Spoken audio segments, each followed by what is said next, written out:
50 কেজিও আছে, আবার 100 কেজিও আছে, কাজ বুঝতে। নদীপথে দূর থেকে আসা কাঠ ব্যবসায়ীরা জলদস্যুদের ভয়ে 25 থেকে 30টি নৌকার বহরে একই সঙ্গে স্বরূপকাঠির মোকামে আসে। কাঠ বেচা কেনার শেষ মুহূর্ত পর্যন্ত তারা একই সঙ্গে চলাফেরা, খাওয়া দাওয়া, আবার গল্পগুজব করেন। যে যার মতো বেচা কেনা শেষে আবার সারিবদ্ধভাবে নৌকাগুলো নদীপথে চলে যায়।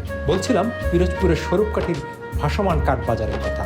এটা বাংলাদেশের সবচেয়ে বড় মোকাম। এখানে প্রতিদিন 20 থেকে 30,000 সিফটি মাল আসে, যায় আপনার 25 থেকে 30,000 সিফটি। বিভিন্ন জায়গা থেকে এই কারণে আসে যে এটা হচ্ছে কাঠের মোকাম, এই স্বরূপকাঠিটা। এখানে অনেক বছর থেকে এই চর মানে প্রতিষ্ঠিত হওয়ার পর থেকে বাংলাদেশের ম্যাক্সিমাম দক্ষিণাঞ্চল থেকে কাঠগুলি এখানে আসে। দক্ষিণাঞ্চলে যেমন বরগুনা, আম্মা, তালতলি, এইসব অঞ্চল থেকে পটুয়াখালী, বামনা, আপনার ওই অঞ্চলের থেকে কাঠগুলো এখানে আসে। এটা হচ্ছে পাইকারি আড়ত, এখান থেকে কাঠ মানে খুচরা করে বিক্রি হয়। একসময় সুন্দরী কাঠের বিশাল বাজার হিসেবে পরিচিত পিরোজপুরের স্বরূপকাঠি এখন দেশীয় গ্রামীণ কাঠের সর্ববৃহৎ ভাসমান বাজার। বিক্রির জন্য গোল কাঠ নিয়ে পিরোজপুর জেলাসহ বিভিন্ন উপজেলার কাঠুরেরা আসেন এই বাজারে। এখানে মূলত অনেক দূর দূরান্ত থেকে কাঠ নিয়ে এসে ব্যাপারীরা তাদের কাঠ আমরা বিক্রি করে দেই।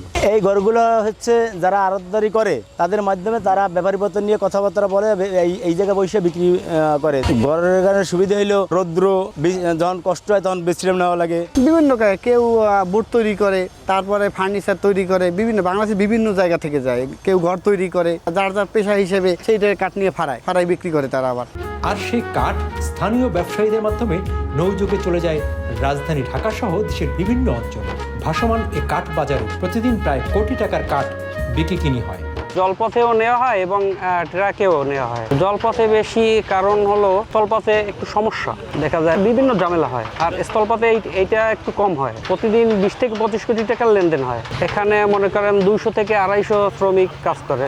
এক একটা দেখা যায় যে আপনাদের 5, 7, 10 মন, 20 মন এরকম থাকে। আমি সর্বোচ্চ 4 মন আমি একলাই পারি। কুমিল্লা, নবীনগর, ঢাকা, মিঠাবন, ঠিক আছে, এই বিভিন্ন দেশে চলে যায়।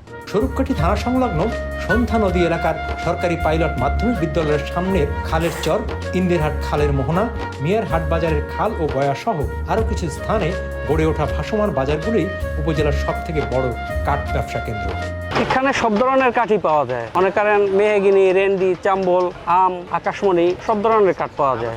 দামে পার্থক্য দেখা যায়। আকাশমণি দেখা যায় আপনার 200 থেকে 1500 পর্যন্ত। আম দেখা যায় আপনার 165 থেকে 400-500 পর্যন্ত। এখনও অন্তত 10,000 ব্যবসায়ী ও শ্রমিক এই বাজারকে কেন্দ্র করে জীবিকা নির্বাহ করছে। কাঠের কাজ বেশি থাকে এই বৈশাখ, জ্যৈষ্ঠ, আষাঢ়, শ্রাবণ, ভাদ্র, আশ্বিন মাস পর্যন্ত। কার্তিক মাসে দিয়ে আবার আস্তে আস্তে কমে যায়। বড় গাছ থেকে কান্দে নিয়ে নামান যায় না, পানিতে পালাই তারপর টানি নিয়ে আসা হয়। ছোট গাছ তো একা একা কান্দে নিয়ে আসা যায়। খামিয়ালা জুতা পিন্দি আমরা, ঠিক আছে, অথবা আমরা অনেক শর্ত করে আবার হাঁটা চলা করি, এর জন্য আর কিছু না। রিস্ক থাকে আমাদের, দেখা যায় প্রত্যেকটা পাড়াতে দেখা যায় জীবনের রিস্ক নিয়ে কাজ করতে হয়। প্রত্যেকটা পাড়াতে আমাদের মরণ মানে সবসময়ের জন্য মরণ সাথে সাথে। সিঁড়ি থেকে পড়ে যেতে পারি, একটা দেখা যাচ্ছে গাছ লড়তে পারে, লড়ার পর দেখা গেছে গুলো দিয়ে পড়ে যেতে পারে। পরে গেলে তো মানুষ অ্যাক্সিডেন্ট করতে পারতে পারে। মানুষ দেখা যাচ্ছে ঘাড় বাইটকে যায়, হাত পা ভাঙে যায়। এই জায়গায় মাথায় নেমে সিস্টেম নাই, মাথায় নিলে আর কি রিক্স হয়ে যায়। মাথায় নেই না এই অঞ্চলে আর কি, সবাই গাড়িই নেই।